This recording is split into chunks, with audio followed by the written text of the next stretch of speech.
अस्सलाम वालेकुम व्यूवर्स। शामदीद कहता हूँ आपको अपने यूट्यूब चैनल पर। मुख्तलिफ़ किस्म की स्टोरीज़ लेकर अक्सर व बेशतर मैं आपके सामने हाजिर होता हूँ। मोस्टली अभी जो मेरे चैनल पे बहुत सारे इंटरव्यूज़ आप देख रहे हैं और उम्मीद है कि उनको आप एंजॉय भी कर रहे होंगे। आज की जो स्टोरी है वो है पाकिस्तान फिल्म इंडस्ट्री के लेजेंड एक्टर सुल्तान राही साहब की, और साथ में उनकी को स्टार दुर्दाना रहमान साहिबा।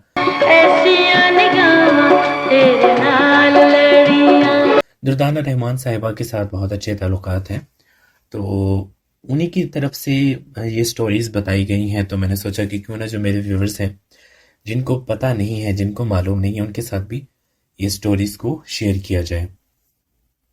तो सबसे पहली जो स्टोरी है वो मैं आपको बताता चलूँ। जब दुर्दाना रहमान साहिबा आई थिंक 12-13 साल की थी, जब वो उनका स्टार्ट हुआ था, उस वक्त वो स्टूडियो में गई।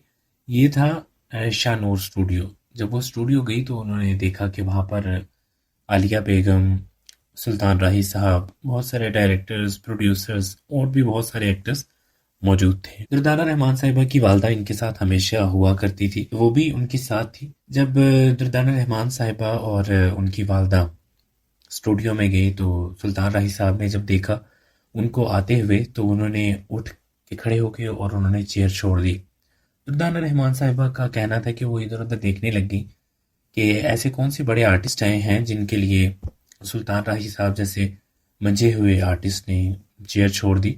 तो फिर उन्होंने मुझे इशारा किया, उन्होंने कहा कि आओ यहाँ पे बैठो। तो जितने भी वहाँ बैठे डायरेक्टर्स और आर्टिस्ट थे वो लोग भी बहुत हैरान हुए और दुर्दाना साहिबा खुद भी बहुत हैरान हुई। और फिर राही साहब ने एक फ़िक्रा कहा, उन्होंने कहा कि अगर कल ये हीरोइन बन जाती है तो तब भी तो हमें इसके लिए कुर्सी छोड़नी है, तो क्यों ना अभी से छोड़ दूँ, ताकि वो इस चीज़ को पूरी ज़िंदगी याद रखे। और यह हकीकत है कि इस बात को भी एक मुद्दत गुजर गई और आज भी दुर्दाना रहमान साहिबा उनको बहुत प्यार से और अच्छे लफ्ज़ों में याद करते हैं और ये बात आज भी उनको याद आती है।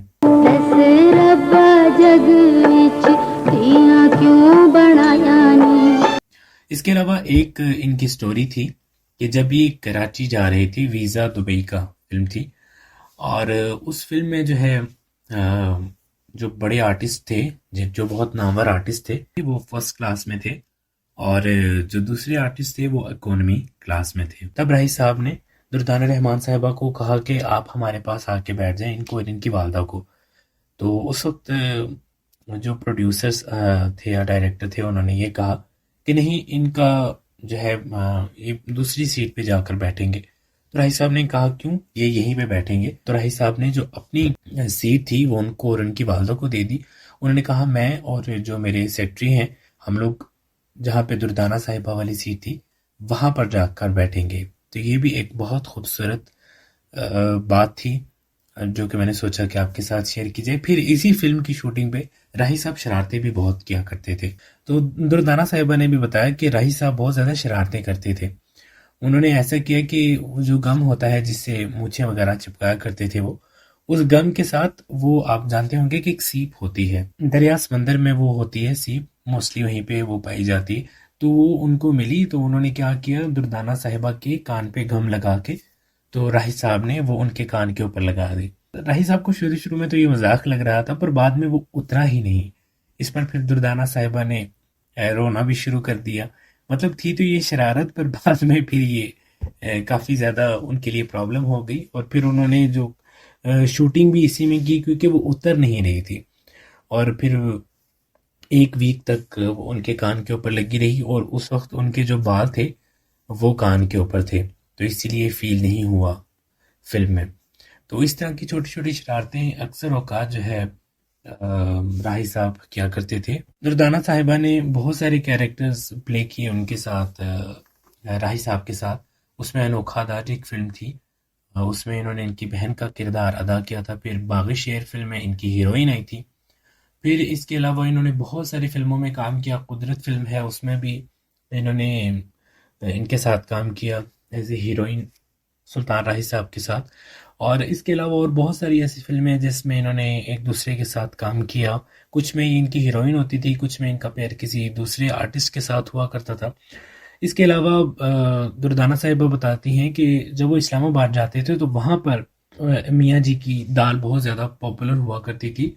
तो वहाँ पे वो जो है मियाँ जी के होटल पे चारपाई पे बैठकर दाल खाया करते थे और साथ में तंदूरी पराठे, ये जो है उनको बहुत पसंद हुआ करते थे। तो जब भी वो इस्लामाबाद जाते थे वो वहाँ पर बैठ के ज़रूर खाया करते थे। और ट्रैवल आपस में इनका बहुत ज़्यादा ट्रैवलिंग, ज़ाहिर है एक दो आर्टिस्ट जो हैं वो काम करते हैं तो बहुत ज़्यादा इधर उधर घूमना होता था।